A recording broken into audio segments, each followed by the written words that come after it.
Why does everyone hate Nikki Haley so much? Does everyone hate? It seems like everyone loves. Oh my God! The corporate press loves Nikki Haley. You mean Nikita Haley?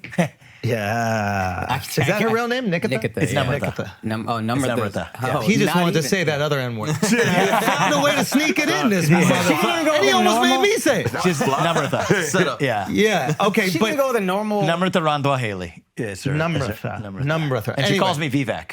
So she fucks it up on purpose. I think 1000%. Dude. I think that it's almost.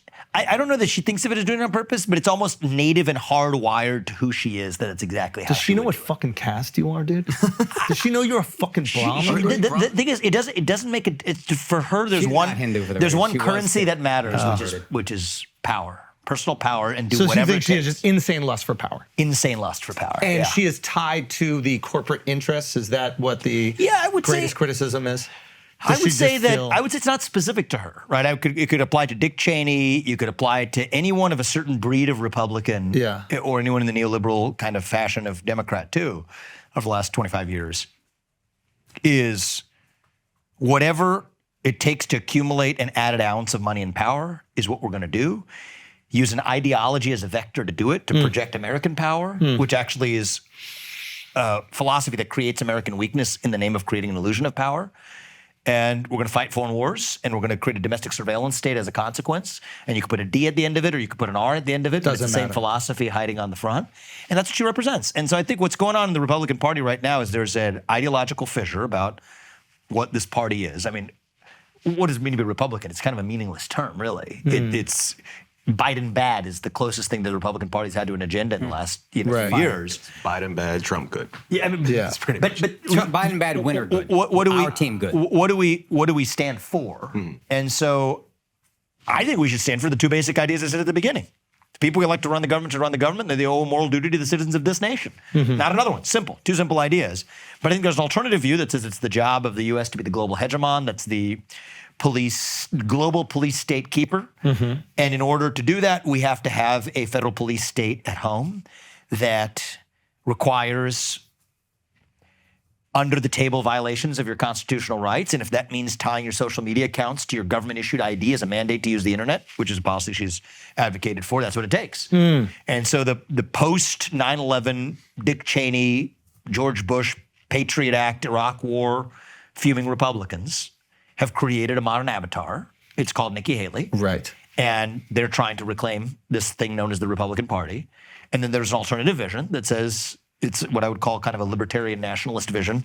I think I'm the only person to use that term, but that's how I would describe my view of the world, to say that the way of the future is one of guaranteeing at all costs our constitutionally enshrined freedoms and to take care of the citizens of this country. So Nikki represents traditional conservative. I wouldn't even call it conservative, because conservative is can mean so many things. Let's find the right word. The machine? I mean, I think the fancy word for this would be neoconservative. But is she deep state? She's a product of the deep state. She's product of deep state. She's Biden is also product of deep state. I would say so. So They're essentially, puppets of the deep state. Okay, that's a great way to look at it, because it feels as if, for the average person, that Biden is being run, right? He is being run. He's being run. That's what the average person, but we don't know what really that means. Who runs him? Do you have names of people who run him? It's just, so it comes back to this, man. It's the machine. You could But what's the pick, machine? You could pick your Susan Rices or the Hillary Clintons or the Barack Obamas, but it doesn't matter.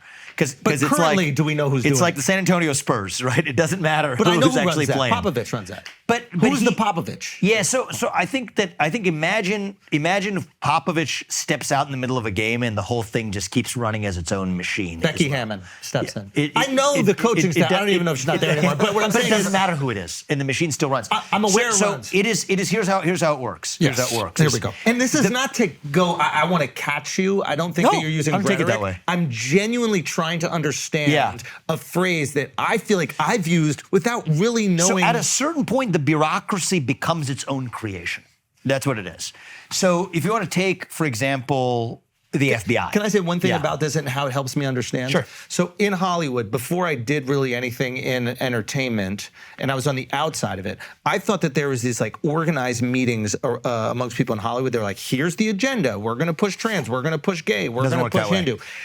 What I learned is that it's people that are trying to keep their job. Yeah. And by trying to keep their job, they're doing the things that they believe will be rewarded, or very least they won't be punished. Yes. So is this what you mean by? So there's a version of that. I mean, I think that a lot of what most people refer to as conspiracy theories, the ones that certainly are true, are really just an amalgam of collective incentives that are hiding in plain sight. That's that really, we think there's these nefarious individuals that are holding the puppet strings. There is no smoke-filled room. Have to be. You're missing if you're fixated on where's the smoke-filled room, you're missing the point. Right. And so I think that this idea of that you're not supposed to utter. The great replacement theory or whatever, this idea that there's an intentional plot to supplant the native white stock of the U.S. for a bunch of people crossing the southern border to permanently secure electoral outcomes to the contrary. That's conspiracy theory. But if you take great replacement theory out of it, you take the idea of somebody concocting this in a smoke-filled room out of it, and then you just look at the last 20 years of policy, much of one of the two political parties in the U.S., as recently as about a decade ago, said, well, immigration, legal or not, is going to be a key to securing lasting electoral majorities. And so that's why we should tend to favor this. Including even in the context of that was, you can even remember the context, was convincing a kind of Bernie-esque minority view that was sort of skeptical of competition for domestic workers to it was a carrot to say, no, I know that this might in the short run against some of the things you stand for, but think about what it could open up in the long run if we have lasting electoral majorities. So it was earnest as a persuasion mechanism that today, if uttered by people on the so-called other side, becomes a conspiracy theory when it's nothing more than just a statement of incentives hiding in plain sight. So it goes with the bureaucracy. And I want to say a word about the bureaucracy. I don't love the word deep state only because it implies that it's limited to the government. What I call it, people don't like it when I say this and they say it doesn't resonate with people, but the word that I use is it's the managerial class. Is Jamie Dimon part of the managerial class? I think the people 2 to 3 layers below Jamie Dimon absolutely are, and I think in some sense Jamie Dimon is ish on it. So there's 3 classes of people. I talk about this in my first book, Woking, a little bit. I mean, you got the creators, right? The actual, you could be a professor at a university as opposed to the associate dean of God knows what. Could be the entrepreneur proprietor who started the company as opposed to the vice president of human resources. Could be the elected president of the United States versus the class that sits underneath him. You've got the creators. You've got the constituents, customers, shareholders, voters, and then you've got the managerial class, who are the higher middle management bureaucracy designed to administer that which the creators have created with the intention of serving the constituents, but to make it scalable. That's the basic premise of it, in a corporate context or not. And I think we live in a moment right now where the balance of power between those 3 categories has vastly shifted towards the managerial class, the committee class, as we could call it, the permanent bureaucracy, or what we would call in government, the permanent state. I think it's true in every sphere of our lives right now. I think it's true in corporate America. I think it's true in universities. But it so happens, and I do think it's the mother of all bureaucracies, it is absolutely true in the government that the people who we elect have almost nothing to do with what actually impacts most people's everyday lives compared to the permanent machine that sits under it and is fundamentally agnostic to the political party who's on top as long as they're going to keep the party going. So Joe Biden's one version of that, Nikki Haley's another version of that, either of which is a safe choice. Deep state is essentially just bureaucracy. Yeah. And your mission as president would have been to dismantle, would have been 75% of a jackhammer, and that's just like a chainsaw. And I'm just trying to help people who might be like, oh, this guy wants to abolish the Department of Education. What the fuck is that? You're just trying to eliminate the bureaucracy from the Department of Education. Eliminate the bureaucracy from so many of the FBI. Because the bureaucracy itself is causing what? Is causing a separation between what the constituents want and what the executive. The dissipation of accountability is what disappears. So they know the managerial folks no longer have accountability to their constituents. That's right. And that is because there is this. They don't even have constituents. That's the thing. They don't even have constituents. So I'll give it to you in a corporate context so we can depoliticize it, then we can bring it back to politics. Like in corporate America right now, and this is where I've spent my career shortly before running for president, is you have something that happened basically in original OG capitalism. You have the proprietor who's also the owner, who's also the CEO and the operator. Then it all comes down to a question of scale. So the question is, we couldn't scale that without hiring professional management so that the owner can do other things and create new things or whatever the owner wants to do. And so he hires the CEO and the CFO, et cetera. And so there was, like in business school, I don't know if any of you have background, doesn't matter, but if you go to business school, one of the things they'll teach you about is the separation of ownership and control. So that was like one of the original sins kind of thing, where the owner is no longer the person who exercises control, and that creates what they call a principal-agent problem. So the principal is the owner, the agent is the hired hand, and then like all of modern corporate law and business theory and securities law is designed to basically address that gap. So they have these things called fiduciary duties that the CEO will owe to the owner, but eventually they start behaving badly in a way that just flies around private jets at the owner's expense and claim that it's a business need. And then that's where the private equity industry was actually born in the 1980s, designed to sort of say, okay, well, we're going to retake ownership and clean house. And that was like where the Henry Kravises and the Steve Schwarzmans kind of came from. So that's in the realm of capitalism. Then something else happened in the last 20 years, which is, okay, so they said the shareholders are the ones who have control, but the managerial class, having not taken it over at the level of the corporation, went to the direction of the shareholders themselves. They started to pretend to be the shareholders in the guise of firms like BlackRock and State Street or Vanguard or whatever that aggregate, I don't know if these words mean anything to you. Okay. I mean, aggregate probably most of your money directly or indirectly, 401k accounts, pension funds, et cetera, to say that, okay, we are the shareholders, but we're representing other people's money, and so we're going to have you adopt policies that actually are in our own interest. Not the shareholders. Not the actual shareholders who are the capital owners. But since we're the shareholders because we're holding their money. We're holding the stock, exactly. So so let's say you're BlackRock, and let's say you're two retirees. You give your money over to BlackRock. BlackRock buys shares in, I don't know, Apple. Sure. Actually, that's a good example to use because there was a specific case with Apple. Now they're using that leverage on Apple to do what they want. Specifically on Apple and BlackRock, this is a real life story in 2022, voted for racial equity audits at Apple, which Apple initially said hell no to. Yeah. But they said, no, we're going to vote for it. And then back in the old school version, if the CEO was pushing that kind of philosophy, the shareholders would say, no, you're the agent. You're held I'm the accountable. principal and you have a fiduciary duty to me. Yeah. But it's always a cat and mouse game. But now it's gone to the shareholders and they're like, no, we are the shareholders.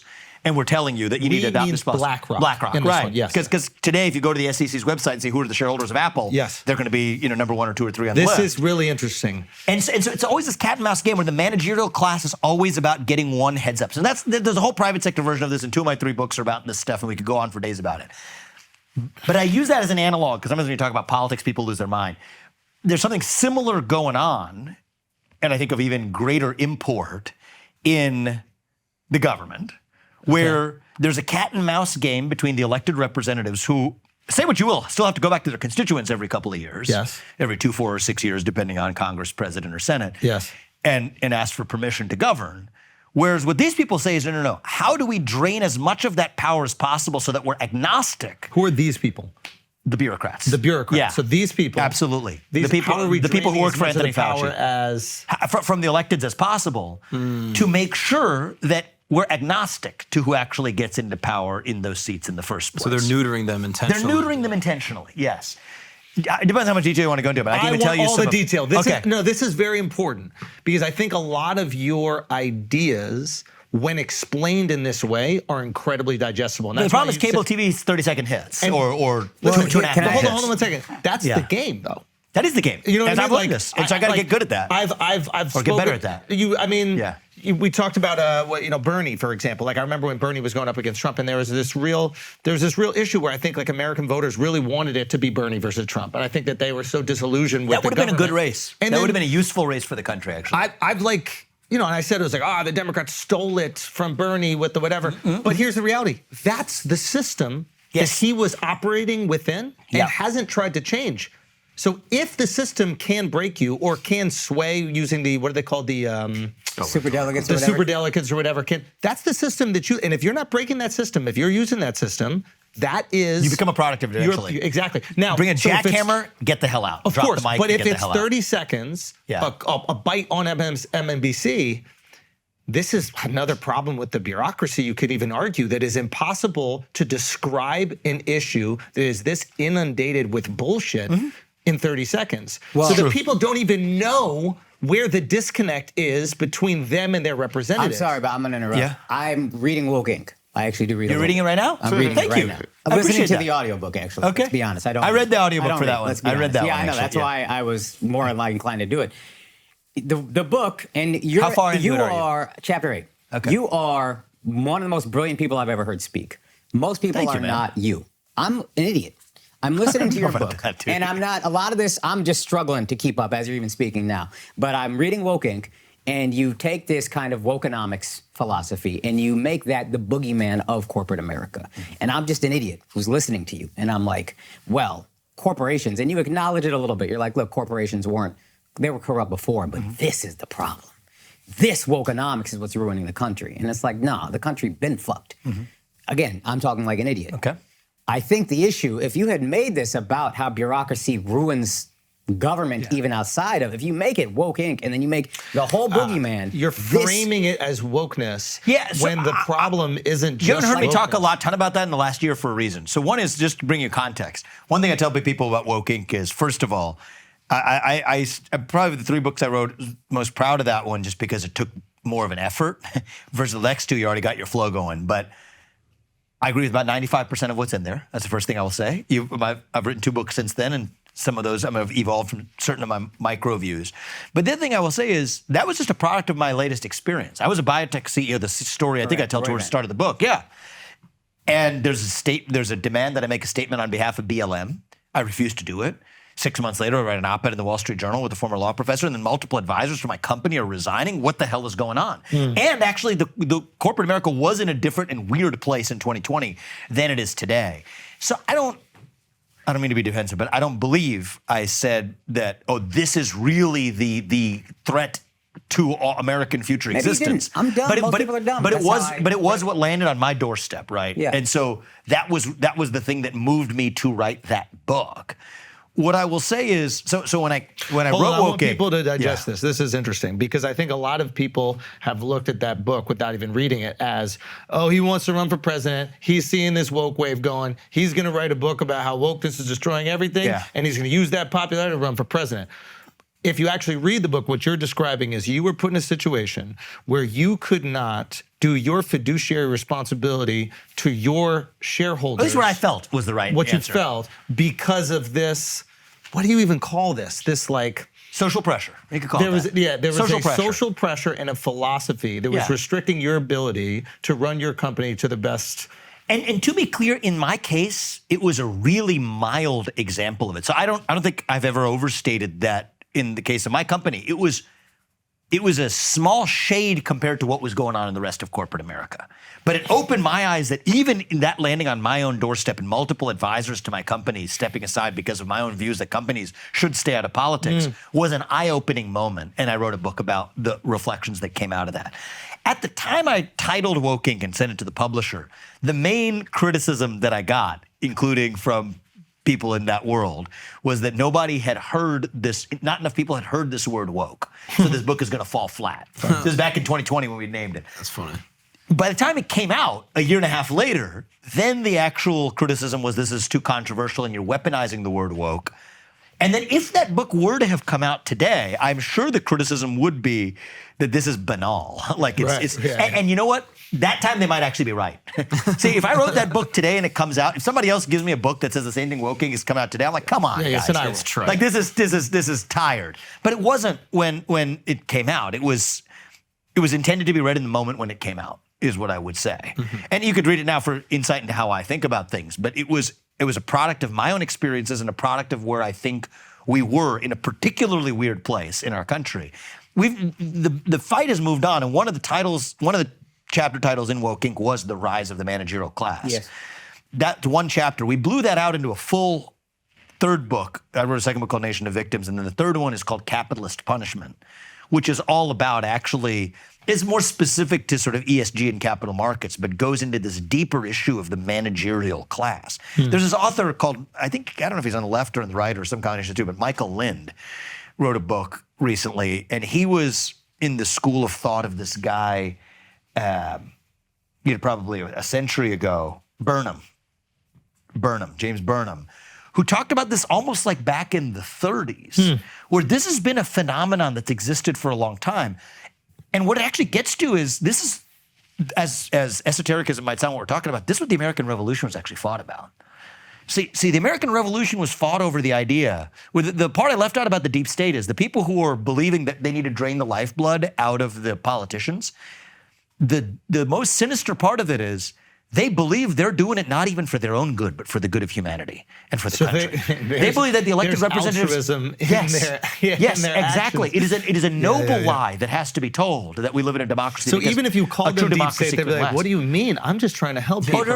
I think it's even one step than that. They say, "I know what you mean, and you could think that about me, but I know I'm doing the right. But I know I'm doing the right thing, and so I'm going to do it anyway."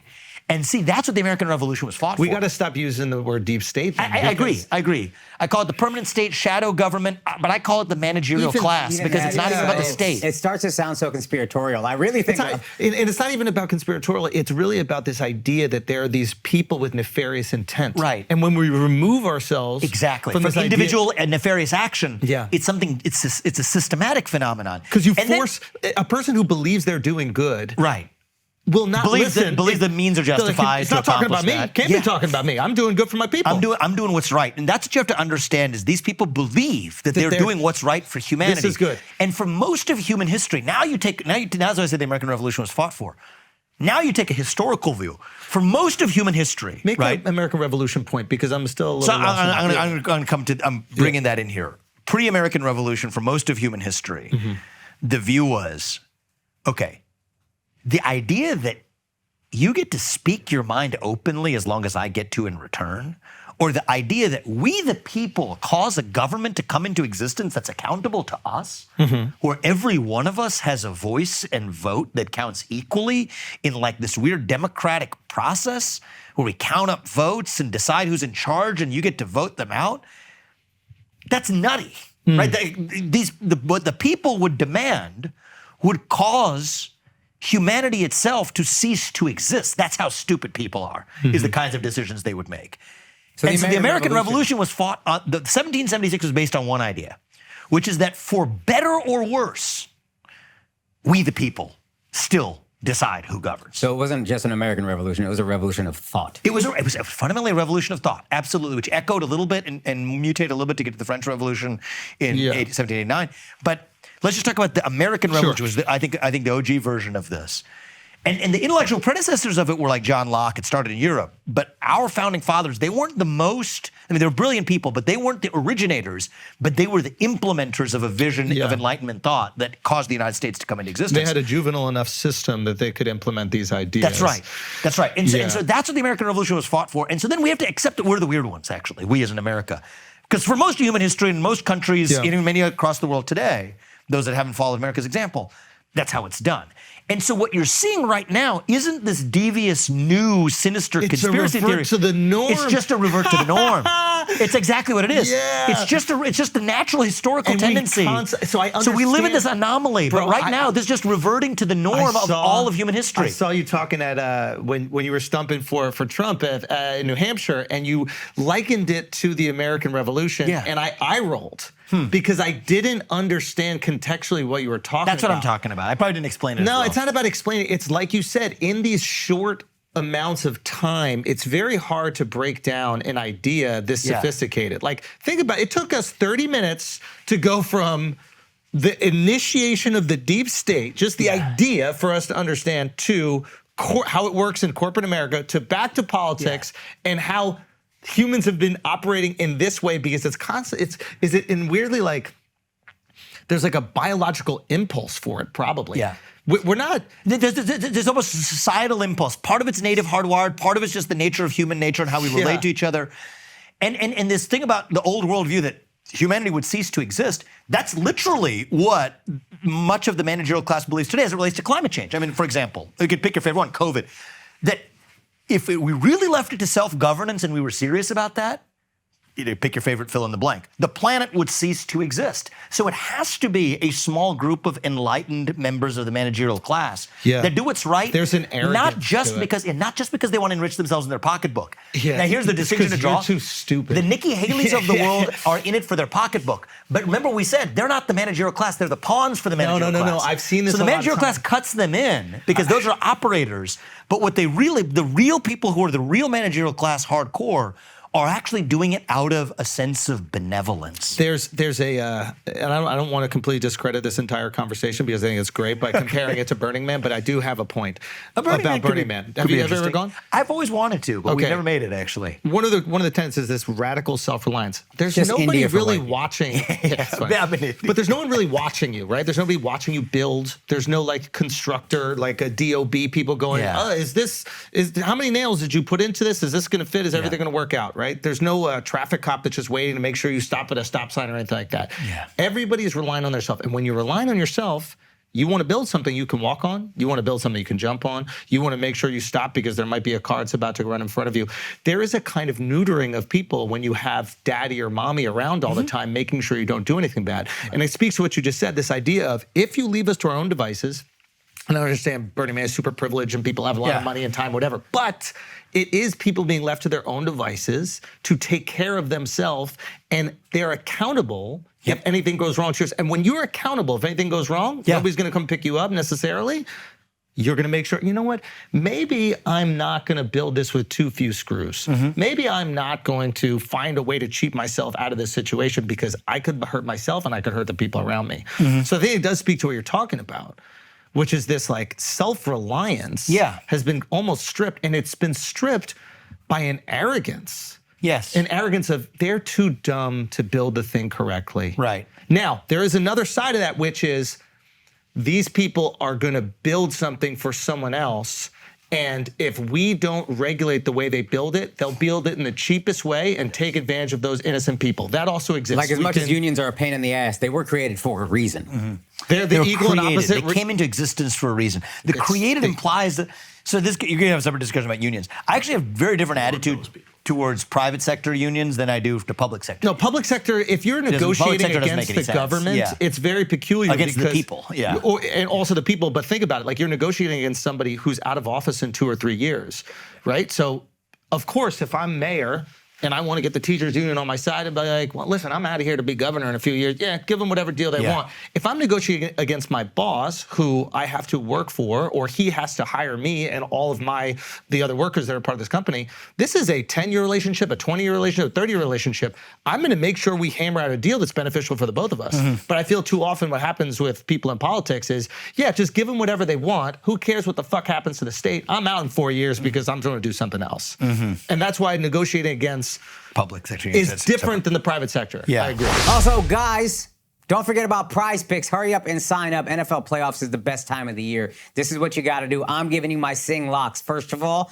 this is a 4-player thing. So it's a 4-player pick. So if you hit, you can make some cash off of Prize Picks. First of all, Isaiah Pacheco will get more than 63.5 rushing yards. Patrick Mahomes will get more than 248.5 passing yards. Travis Kelce, I love you. I love what you're doing with Taylor Swift, but I think you're going to get less than 65 receiving yards. And Lamar Jackson, MVP, I think you're going to get more than 212 passing yards. And sign up for prizepicks.com. Use that promo code Schulz. They will match your initial deposit up to $100. So you put in $100, you get $100 for free.